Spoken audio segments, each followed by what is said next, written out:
All right, let's call this regular council meeting to order at 5 PM on April 8th, 2026. Approval of the agenda recommendation at the regular council meeting agenda for April 8th, 2026 be approved as circulated. Hi, Counselor Rich, and Counselor Rich and Counselor Beach. All in favor? Carried. Recommendation that the minutes of the regular council meeting held on March 25th, 2026 be adopted.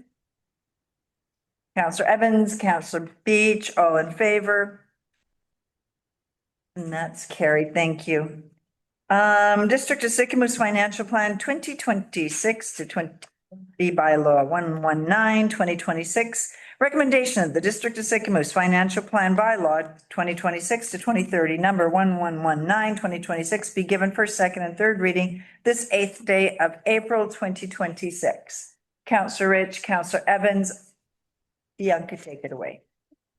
Just have a couple little slides just to kind of summarize some of the sessions we've had for the last few months in our finance committee meetings and at the last committee of the whole. Oh, just need to move Malcolm's face. So being presented tonight is the 2026 to 2030 financial plan. So we've had 4 finance committee meetings dedicated to this plan. So our first meeting on November 27th, we talked about general operating. December 11th, we went over DOSDC's budget, water and sewer, capital. February 12th, we went over just the general tax increase, utility rates, and community requests. And then on the 26th, we did a bit of a recap, went over reserves, utility increases, and kind of trying to get a handle on a long-term strategy when it comes to reserves and utility rates. These meetings had a lot of detailed review of the operating and capital plans, fantastic conversation. Public input was encouraged at every meeting, at the end of each meeting.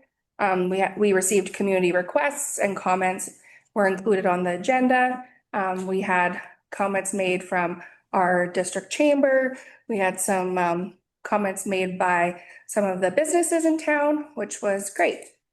And then just if anyone listening, don't think we have very many people online, but if anyone missed the conversation, we have on our YouTube channel, people can go in, listen. All of our meetings are recorded. Some of the 2026 highlights, of course, this fall, we'll have our 2026 election. Council initiated addition of $5,000 to our recreation budget. We provided supports for a couple key groups, the Senior Center Society and the Eagle Valley Rescue Society. We had an increase in capital reserve transfers to keep up with inflation. $5,000 earmarked for invasive mussels education initiative, made in Sycamoose approach. Oh, goodness. My take on that. And we had multiple discussions on EOF funds. So current initiatives, which are administered through the CSRD, which include our mountain bike park, which is being led through Trail Alliance, Sycamoose Ferry Society, Eagle Valley Transportation Society, and also just funding our deficits for our health center and medical clinic through the EOF. We discussed water and sewer rates. So right now, our proposed 6% water, 12% sewer in order to keep up with current operating costs and long-term capital projects. Looking at 2026 water and sewer fee review with a focus on vacant lots. Looking at potential for frontage tax there or parcel tax. Looking to incorporate more asset management principles and reserve planning, and looking at some issues that are very specific to Sycamoose, like seasonal usage, septic dumping, and just overall changes in our users. We're now seeing serviced campgrounds and things like that, and making sure that those are properly incorporated into our rates going forward. For capital, we're looking at finalizing the landscaping at Sycamoose Health Center, replacing the playground at Finlayson Park. This was a carryover, but we after going to RFP, we know we have to bump up the budget a little bit because playground equipment is really expensive. We'll be in our final phase of the Riverside water main upgrade, which is now, this is fourth phase. And the expansion and rehab of our RIBs at our wastewater treatment plant. So overall, financial impact, looking at the typical single-family home, based on this financial plan. So the typical single-family home in Sycamoose actually went up less than the average. So within class one, you have condos, you have a bunch of different types of class one properties, and you also have vacant land, which increased the most in class one. So the actual typical single family home went up 2.19%, whereas the whole class went up 4%. So actually the general tax rate for a typical home is seen at more of an increase of 1% for taxes. And when it comes to overall water and sewer fees, total municipal services about 3.44%. So quite reasonable. And yeah, just next steps. So today, with the approval of the financial plan, we also have other bylaws that need updating. So today we have our fees and charges bylaw amendments for our different fees. On April 22nd, we'll have the 2026 tax rate bylaw. That one, we're just waiting on a couple of requisitions from CSRD, which I've been assured I'll get by the end of the week, so it'll be on our next meeting. We have contribution agreement with the Seniors Activity Center, so paired that one in draft, and also the Eagle Valley Rescue Society in draft, and have gotten their blessing, so that'll come to the next meeting. In May, during our meetings, it was brought up of a review for district-owned land. So we're looking at that for May. To be determined with all the work going on at the wastewater treatment plant. If long-term debt is required, that bylaw will come forward. A separate bylaw is required. So that will be to be determined. And then during 2026, finance will be very busy doing a comprehensive utility review. So with that, the recommendation that the financial plan begin second and third. Thanks, Bianca. Great job. Okay, questions, council? No, I didn't have any. No, No. you don't have any, Malcolm. Thank you. Through the chair, great job, Bianca. Yeah, I was just kind of wondering on your Schedule A, your total revenue of 13,195,000. On Schedule B is 14,695,250. That doesn't match. It's out by exactly 1.5. Is that tax, like school tax? What is that 1.5? Again, I'm just gonna open it so I can see. It's a round number, so I just wondered, I was just curious more than anything. And what else did I have? I have a couple more. I can show you on here. Yeah, can you show me on there? You're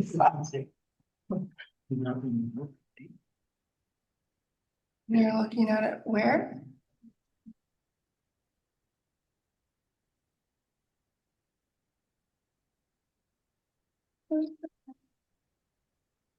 We can put, I would just, it's a pretty round number. That difference between that difference is exactly that. Oh, that's debt. That's debt proceeds. That's what that is. Okay, Yeah, that person. yeah. Perfect. Okay. I was just curious.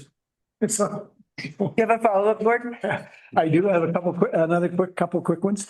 Bianca, I was having a chat or having a meeting with Sheila, and it looks like they don't need their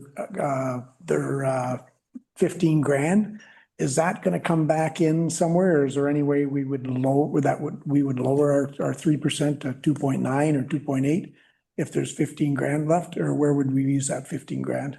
It would be up to council how they want to use it, but we could use it for other summer supports as well. So if it doesn't get used, it could just be a carry forward, either to be incorporated into next year's budget or accounts initiative. Okay. Yeah. And then we didn't discuss a lot about the CSRD. I know you and I have, but just since actually we spoke, Colleen and yourself and myself, there's been a few changes over at the rec center over there with its management staff, like Fiona's no longer there. We understand, and there's some more changes over there just recently. Is that gonna affect anything for us, at all? Do you know?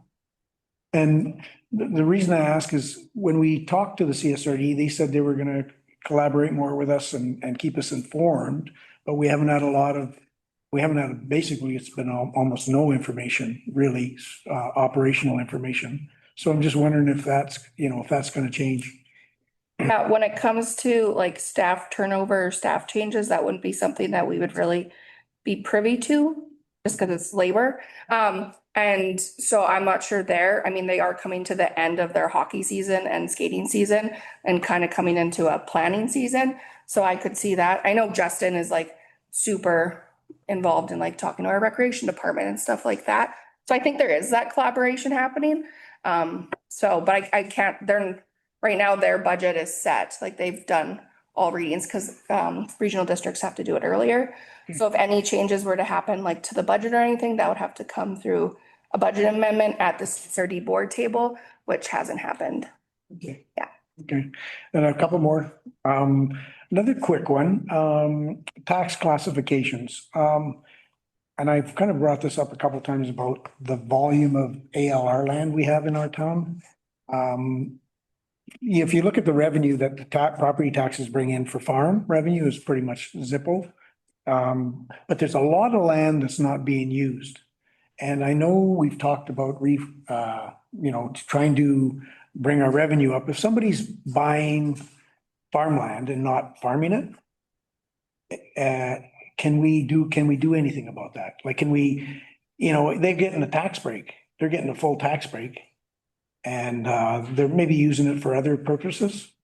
They're getting a full tax break and they're not farming it. And that's why the reduction in farmland is there, right? Is to encourage people to farm. So in order to maintain your class 9 status, you have to do reporting through BC assessment and you have to do those disclosures.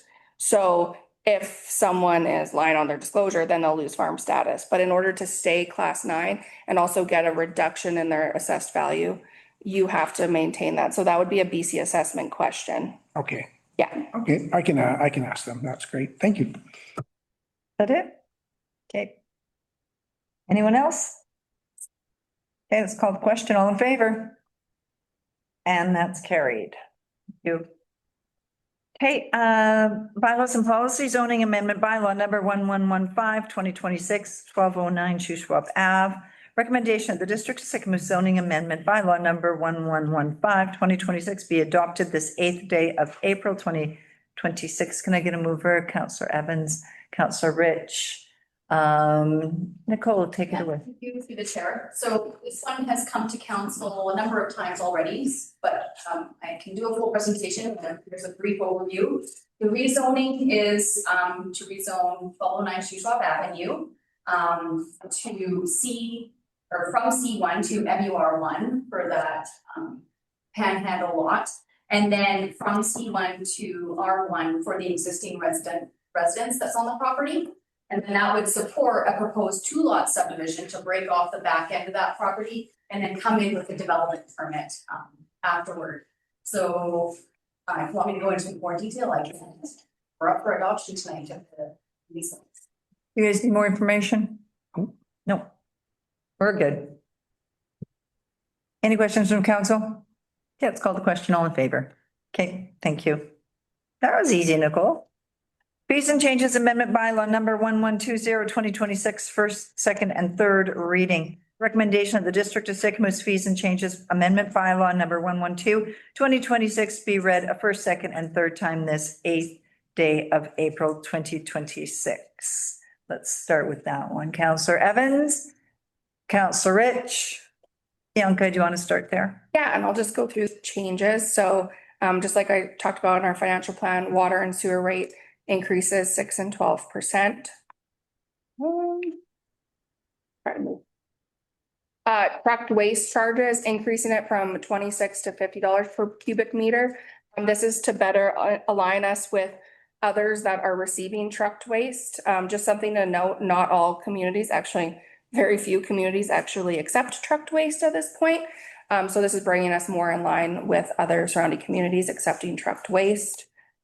Water meter purchase rates. So this is moving the water meter from our water regulations bylaw and bringing it into the fees and charges bylaw. So we have all fees and charges in one bylaw.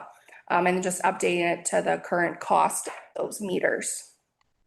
Removal of minimum permit fees for water meter replacements. We want to be mindful that when people have to just replace their meter, that we're not overcharging. So we have a inspection fee already included within the water meter cost. So just removing this $100 fee to make it a little bit more affordable for people to replace their water meters. And then the last one, increasing our tax certificates. So this is usually pulled, well, it's always pulled during a sale of a property. So increasing it from $35 to $50 an hour just to take into consideration staff time. And this is actually a better deal than doing it through LTSA, which costs about $100. And with that, just recommendation for that. And this is kind of a two-parter. There's one to amend the fees and charges bylaw, and then a second one just to take those water meter rates out. So that'll be the second recommendation. Council, any questions, concerns? Call the question, all in favor? Carried, thank you. Okay, there's a recommendation of the district Sycamus water regulations rent charge amendment bylaw number 1122 2026 be read at first, second, and third time this 8th day of April 2026. Could I get a mover? Councillor Beach, Councillor McCabe. Any questions? Call the question, all in favor? And that's carried. Thank you. Okay, District of Sycamus Development Cost Charges Reduction Bylaw number 1123 2026. Recommendation of the District of Sycamus Development Cost Charges Reduction Bylaw number 1123 2026 be given first, second, third reading this 8th day of April 2026. Councillor Evans, Councillor Bushell, Bianca. Okay, so these, I have two bylaws coming up. So these are to provide clarity to developers and reduce potential burden on our current taxpayers. So one of the bylaws staff earmarked was the DCC reduction bylaw. So removing a reduction for DCCs for-profit housing projects. And the why here is DCC exemptions must be covered by the district. So if you were to exempt a project, the district would have to cover that cost. So to remove that, because that cost would be covered by taxpayers, and we're trying to protect the wallets of our current taxpayers. So that's why this amendment is being proposed today. Thank you. Council, any questions? Let's call the question, all in favor. And that's carried. Thank you. Revitalization tax exemption amendment bylaw number 1124 2026. Recommendation that the revitalization tax exemption amending bylaw 11242 and D26 be given first, second, and third reading this 8th day of April 2026. Councillor Beach, Councillor Bushell, Bianca. Yes, so this one is again to this one is to provide clarity that short-term rental accommodations and other things like bed and breakfast and stuff like that are not eligible for a tax exemption in the town center or the industrial zones. So why? So right now there's actually not a definition of short-term rentals within our DCC bylaw. So we just want to provide clarity that these are not commercial use, which is a definition in our DCC bylaw.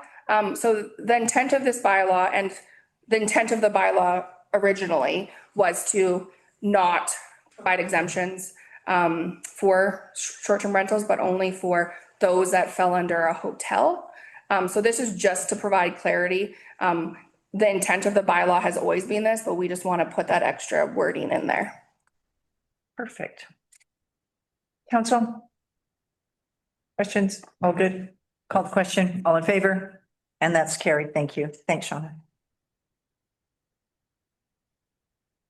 Okay, staff reports. Temporary extension of a license area application 430 Main Street. Recommendation of the District of Sycamus allow the liquor and cannabis regulation branch to proceed with authorizing a temporary extension of license area to facilitate a special event at 430 Main Street, Brothers Tavern. I think they do this every year. Could I get a mover? Counselor Rich, Counselor Evans, Nicole? Yeah, thank you through the chair. I have last year's presentation, but it's the same proposal this year. We're gonna extend their hours for the parking lot party, June 30th, 2026. And if you remember from last time, we didn't require an exemption application to the good neighbor bylaw. If they felt like they were gonna be really rowdy, they could ask for that, but that's not the plan. No special event permit required from the rec department. Last year, we didn't receive any bylaw complaints for the event, so, yeah, right now, the liquor branch has referred to us and we're required to send a response back. Council wants to pass a resolution in support of the temporary extension of the party. Any questions? All in favor? And that's carried. Okay, BC Timber Sales referrals. Recommendation that council receive this report for information. Nicole, do you want to talk to that? Through the chair, so Dean, did you want to, or are we on BC Timber Sales? Yeah, did you want to start or should I start? Okay, sure, you know, to bring up that map.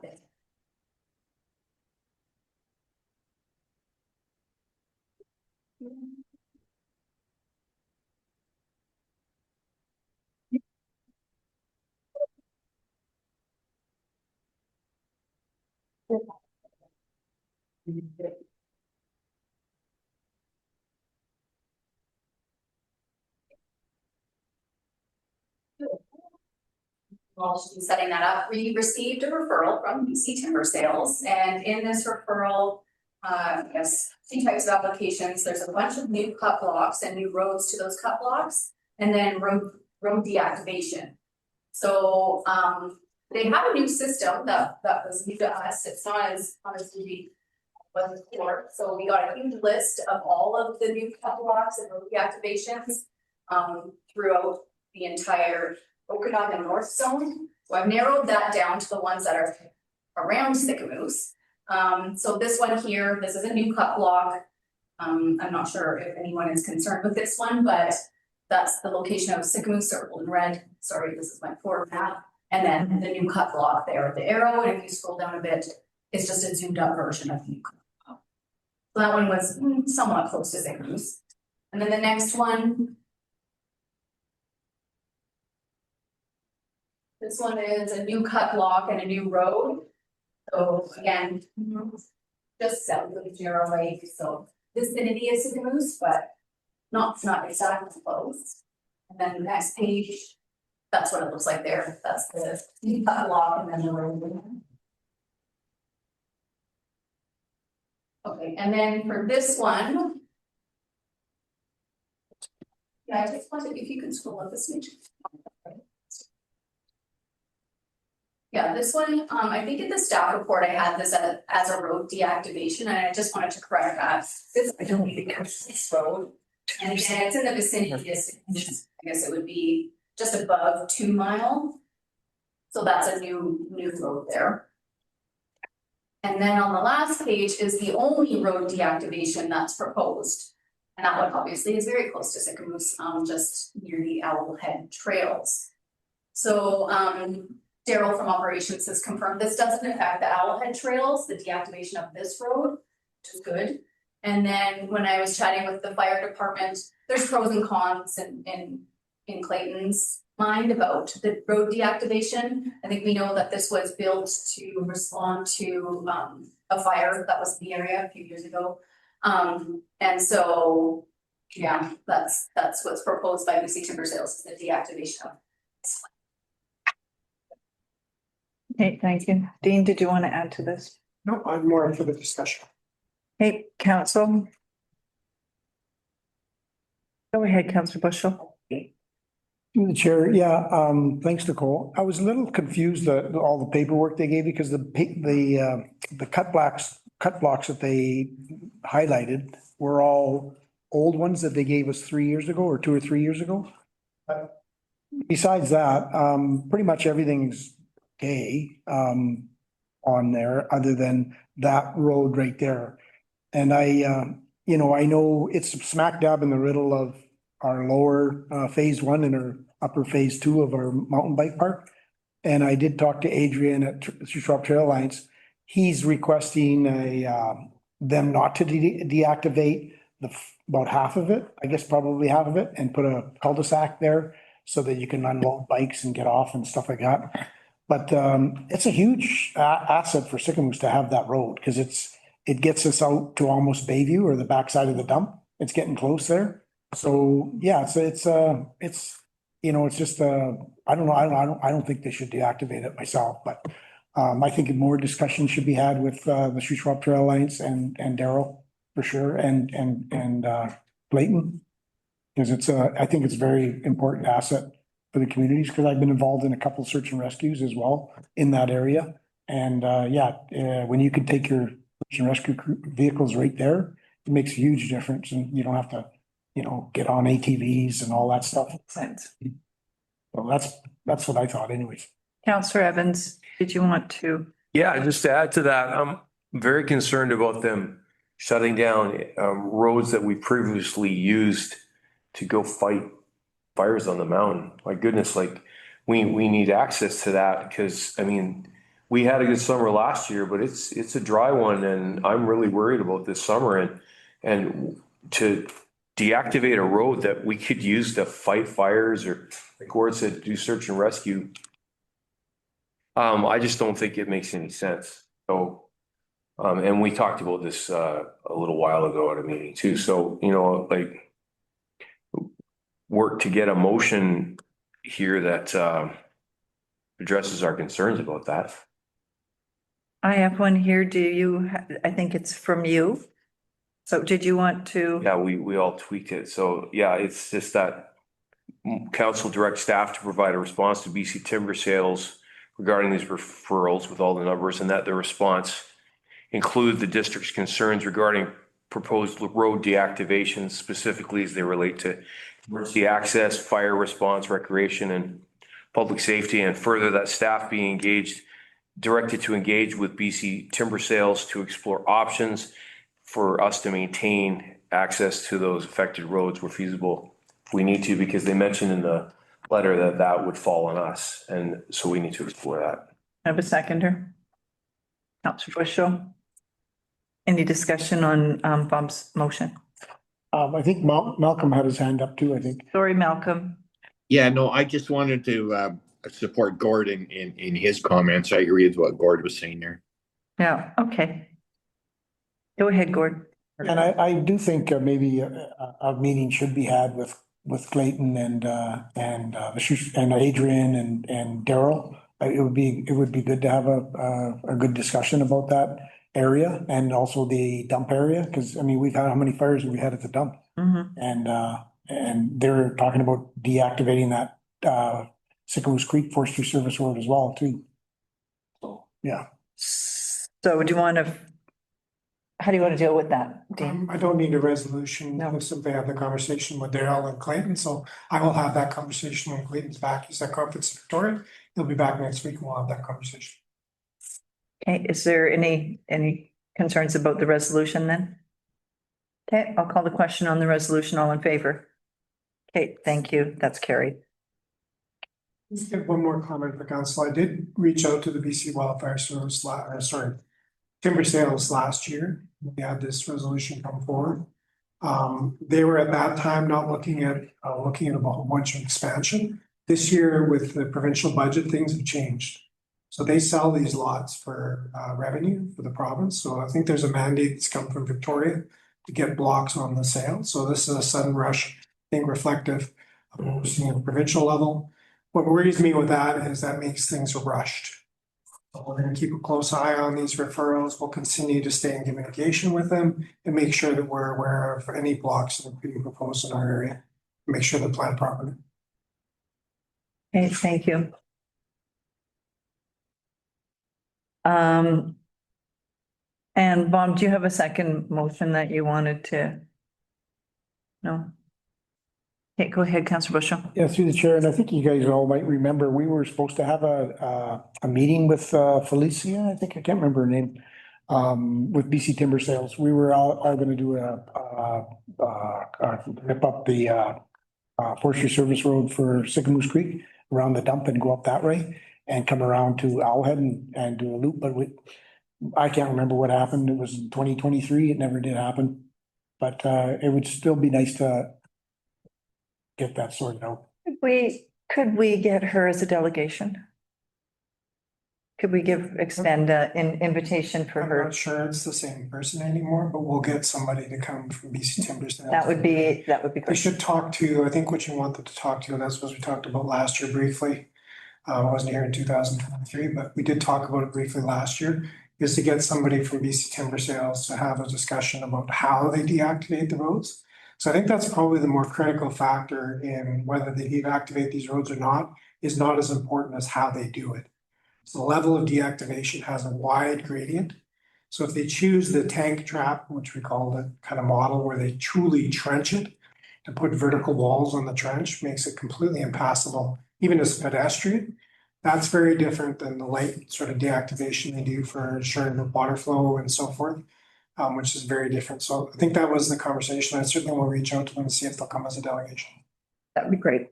You, Councillor Beach. Yeah, I agree that we need more.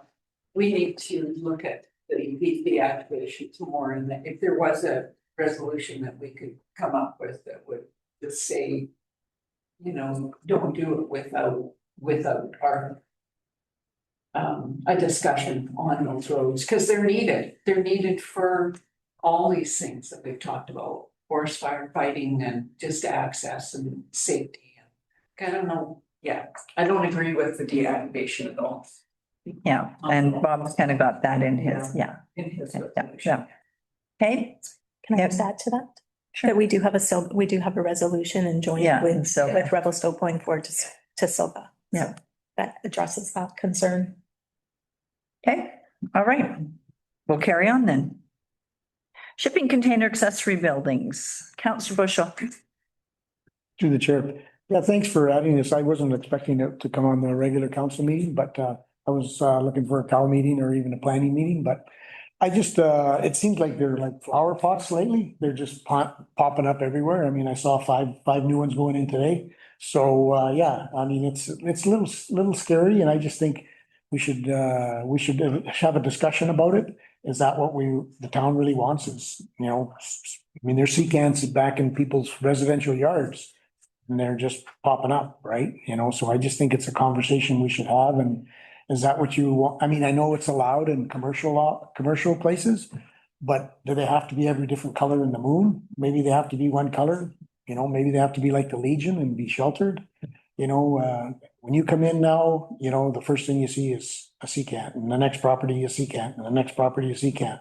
When you're coming in from the east, and then you see 4 brand new ones at the Cal Tire, and then you see a brand new one that just arrived at Fruitland today. And it's just like, it's holy moly, it's just, where are they gonna stop? Councillor Beach. Yeah, through the chair. I'm sure we've had this discussion about sea cans before, and I thought we had some rules around that. Councillor McCabe and then Dean. Councillor McCabe, are you there? Yes, sorry, had to No worries. undo my mute button there. Yeah, we do have some rules. They're attached to our minutes and our agenda. I think I'd like to make a motion that we direct staff to start enforcing our policies and bylaws that we have in place. That's a completely reasonable response, and I agree. As they're identified, please forward them to me and we'll ensure we get active enforcement. We do allow them under our zoning bylaw for specific uses. They are just an overglorified cardboard box, but just like a cardboard box, nobody wants to see it sitting in the ditch. Nobody wants to see it sitting on a property, so How they're used and how long they're used is, we gotta start tracking them more closely. We can certainly do that. Especially outside of the commercial and industrial area. Thanks. Counselor Bushel? Yeah, through the chair. Yeah, Dean, do you feel it's something that we should, like, is there everything, you know, I went through them and I saw some changes that we could probably look at in the bylaw again, but should we leave it as is and start enforcing it, or should we actually all have a good look at the bylaw or bring it to planning and then bring it to council? I'm not sure. I don't see any gaps in our bylaw that would really make it better.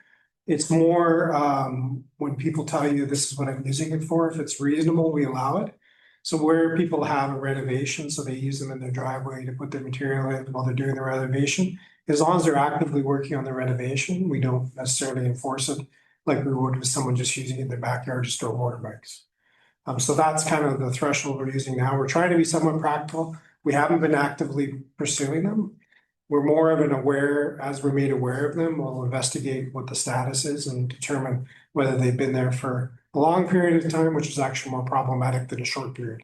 They're newly arrived, we should be actively enforcing against them. So to Gord's point and him seeing them popping up like flower pots, perhaps we should do a communication of the community, that just reminding the community that CCAN's, there is a bylaw and people should be paying attention to it. So maybe we just need to remind, because it's kind of like one shows up and then the neighbor thinks, what a great idea, I can store all my stuff in that too. So, and then it snowballs from there. So you're absolutely right. It probably just needs just a little refresher for everyone, because it's an easy solution to a storage problem. And I think it's actually very timely now that we're doing spring cleanup in the community. We have the spring cleanup coming, so it seems like a really good time to do that. Communication out to the public and remind people what the rules are in shipping containers. We certainly can do that.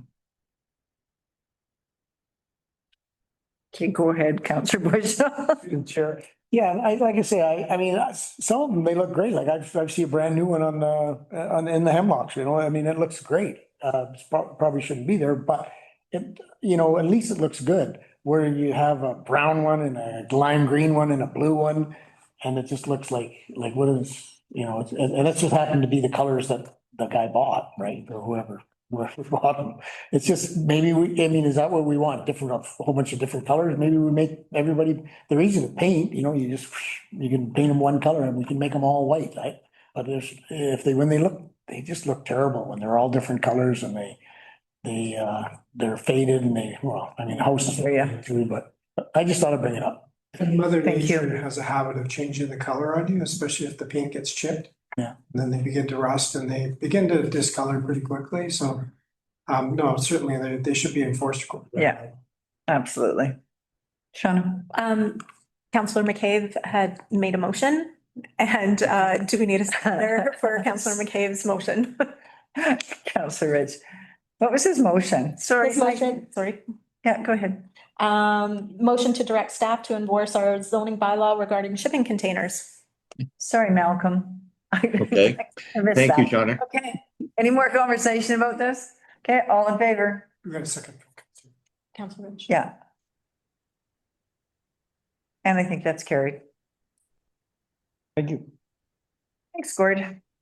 Okay, there's correspondence here, the municipal impact of the PST changes. They're looking for some support, which I feel that we should, council should support that. So we do have a motion that council oppose the province of British Columbia's expansion of the provincial sales tax PST to professional services as outlined in the budget 2026, and that council direct staff to communicate this opposition to the province, including the anticipated impacts on municipal operating and capital costs. Could I get a mover? Councillor Evans, Councillor Bushel, any discussion? All in favor? And that's carried. See some correspondence. Does anyone have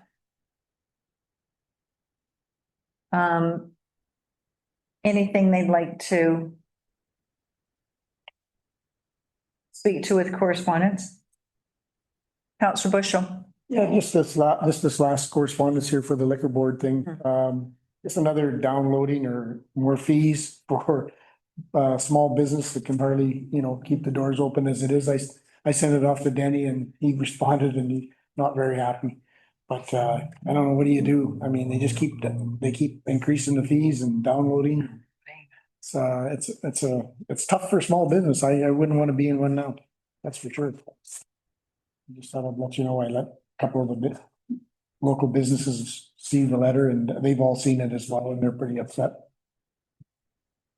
I don't know, Dean, is there any action anything that pushed back, anything that was?